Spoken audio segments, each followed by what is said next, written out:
আজকে শুধু কোরবানির ঐতিহাসিকতা। আল্লাহ সুবহানাহু ওয়া তাআলা কোরআন মাজিদে বলেছেন আমাদের নবীকে, হে নবী আপনি তেলাওয়াত করুন তাদের কাছে, মানে আপনি গল্পটা শোনান আপনার উম্মতের কাছে, ওয়াতলু আলাইহিম, তাদের কাছে আপনি কোরআন মাজিদের এই ঘটনাটি শোনান, তাদের কাছে আপনি এই কোরআন মাজিদের ঘটনাটি পাঠ করে শোনান। কোথায় আছে?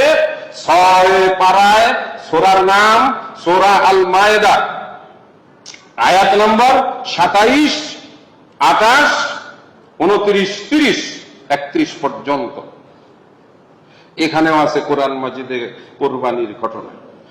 আদম আলাইহিস সালাতু ওয়াস সালামের সন্তানদের ভিতরে ভালো মন্দ, ইবাদতের জন্য আল্লাহর নৈকট্য, কে আল্লাহকে বেশি ভালোবাসে, কে আল্লাহকে বেশি বিশ্বাস করে, কে আল্লাহর হুকুম মানে, তাদের ভিতরে এই কুরবানির প্রচলন আল্লাহ পাক একেবারে মানব জাতির সূচনাতেই করেছিল। হাবিল আর কাবিল ছিল 2 ভাই, তাদের যে নিয়ম ছিল তৎকালীন জামানায়, যার সঙ্গে যে মেয়ের জন্ম হবে বিপরীতের সঙ্গে তার বিয়ে শাদী হবে। সেই সময়ে যেহেতু আর দ্বিতীয় কোনো মানব গোষ্ঠী ছিল না, একজনই ছিল বাবা আদম, আরেকজন ছিল মা হাওয়া। জোড়ায় জোড়ায় আল্লাহ পাক সন্তান দান করতেন, একটা ছেলে একটা মেয়ে। আর এতটুকুই আল্লাহ পার্থক্য করে দিয়েছিলেন, আগের ছেলে পরের মেয়ে, পরের মেয়ে আগের ছেলে, অর্থাৎ আগেরটা পিছনে।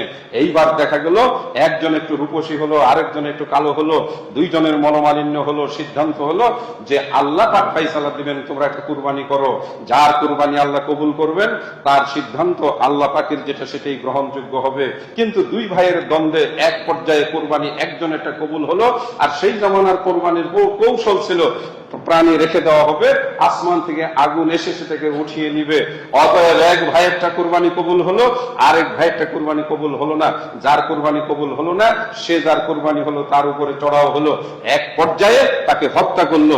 এই হত্যার ভিতরে কিছু গল্প আছে, সেই গল্পের শেষ অংশগুলো আল্লাহ এইভাবে বলেছেন, ক্বালা ইন্নামা ইয়াতাকাব্বালুল্লাহু মিনাল মুত্তাকিন ইয ক্বাররাবা কুরবানান, যখন তারা তাদের কুরবানিগুলো নিকটে মানে সামনে হাজির করলো, আল্লাহ সুবহানাহু ওয়া তাআলা বলেন ফাতুকিব্বালা মিন আহাদিহিমা, তাদের একজনের কুরবানি আল্লাহ কবুল করলেন, ওয়ালাম ইউতাকাব্বাল মিনাল আখিরি, দ্বিতীয় জনের আল্লাহ পাক কুরবানি কবুল করলেন না।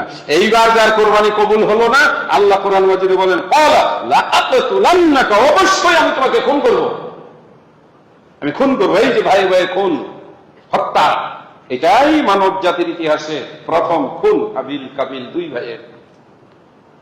যার কুরবানি কবুল হলো না সে ছিল উশৃঙ্খল।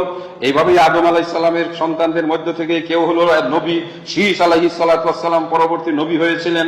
আবার এই আদম আলাইহিস সালামের সন্তানদের ভিতরে অবাধ্য হলো, অবাধ্যতার এমন একটি পর্যায়ে ঘটলো যে এক ভাই আরেক ভাইকে হত্যা করে ফেললো। ক্বালা আকতুলান্নাকা, অবশ্যই আমি তোমাকে হত্যা করব। এইবার যে ভাইয়ের কুরবানি কবুল হলো তিনি একটি মহামূল্যবান কথা বললেন, ক্বালা ইন্নামা ইয়াতাকাব্বালুল্লাহু মিনাল মুত্তাকিন। মুত্তাকিন শব্দ তো আপনারা জানেন, মুত্তাকিন যারা তাকওয়া সম্পন্ন, যারা আল্লাহকে ভয় করে। কুরবানি আল্লাহ কবুল করেন কারটা? যারা হবে মুত্তাকি, কাদের কুরবানি আল্লাহ কবুল করেন? যারা হবেন মুত্তাকি। এটার দলিল কি? নবীর হাদিসও এখানে দলিল না, স্বয়ং আল্লাহর কালাম কোরআন মাজিদ। আল্লাহ কি বলেন মনে রাখবেন এই আয়াতটি, ইন্নামা, ইন্নার সঙ্গে মা যখন যুক্ত হয় তখন চূড়ান্ত ভাবে একেবারে এর বাইরে আর কিছু থাকে না, কেবলমাত্র, আর কিছু না। তাহলে কেবলমাত্র বললে কি হবে? একটু ঈমান কম, একটু তাকওয়া কম, আল্লাহ কবুল করতে পারে? তাহলে আজকের জামানায় যত হাজার হাজার গরু কুরবানি হয়, যার টাকা হালাল হবে না, যার তাকওয়া হবে না, যে পরের হক মারে নাই, যে অপরের জমি দখল করে নাই, যার বাড়িঘর দালান কোঠা সুদের টাকায় হয় নাই, যে চাকরি করতে গিয়ে ঘুষ খায় নাই, বোনের ওয়ারিশ যে ব্যক্তি ঠকায় নাই, এই ধরনের বিশুদ্ধ পবিত্র সম্পদ ছাড়া আল্লাহ অপবিত্র জিনিস কবুল করে না। স্পষ্ট কথা আল্লাহ বলে দিয়েছেন। যেমন নামাজ ওযু ছাড়া কবুল হয় না, যে কোনো টাকা পয়সার দান খয়রাত সাদকা ফিতরা যাই কিছু করুক না কেন, সেটা যদি পবিত্র না হয়, হালাল না হয়, আল্লাহর নির্দেশিত উপায়ে না হয়, তাহলেও সেটা আল্লাহ রাব্বুল আলামিন কি করেন না? কবুল করেন না। খুব কঠিন হয়ে গেল কথাবার্তা। হ্যাঁ, আমরা তো মনে করি যত বড় গরু ততই আল্লাহ খুশি। না, আল্লাহর কাছে ছোট একটা বকরিও অনেক দামি, সেটা যদি হয় তাকওয়া সম্পন্ন। আবার আয়াতটা শোনাই, আয়াত নম্বরটাও বলে দেয়, 27 নম্বর আয়াত। 2 ভাইয়ের এক ভাই, যার কুরবানি কবুল হয়েছে, যার কুরবানি কবুল হয় নাই, সে হুঙ্কার দিয়েছে সন্ত্রাসী ভাষা, অবশ্যই আমি তোমাকে খুন করব। লা আকুলান্নাকা, আরবিতে লা আকুলান্না কতল, অবশ্যই আমি তোমাকে কতল করব।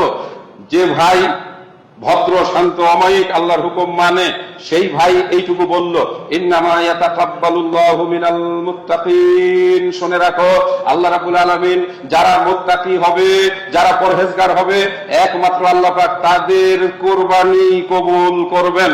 অতঃপর এই ভাই বললেন, লা ইন বাসাত্তা ইলাইয়া ইয়াদাকা, হে আমার ভাই, তুমি যদি তোমার হাত আমাকে হত্যা করার জন্য বাড়াও, আমার উপরে যদি তুমি তরবারি উঠাও, তবে জেনে রাখো আমি তোমাকে হত্যা করার জন্য তরবারি হাতে নেব না।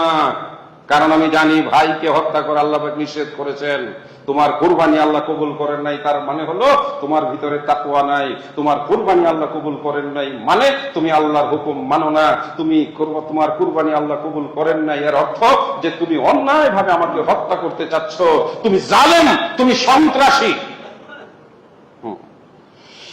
এরপরে ইন্নী আখাফুল্লাহ, ওই ভাই বলল, ইন্নী আখাফুল্লাহ, আমি আল্লাহকে ভয় করি। এই ছোট ছোট আরবি আপনারা শিখে ফেলবেন। ইন্নী মানে হচ্ছে কি আমি, অবশ্যই। আখাফুল্লাহ, আখাফু মানে ভয় করি। কাকে? আমি আল্লাহকে ভয় করি। এটাই আমাদের জন্য মস্ত বড় শিক্ষা।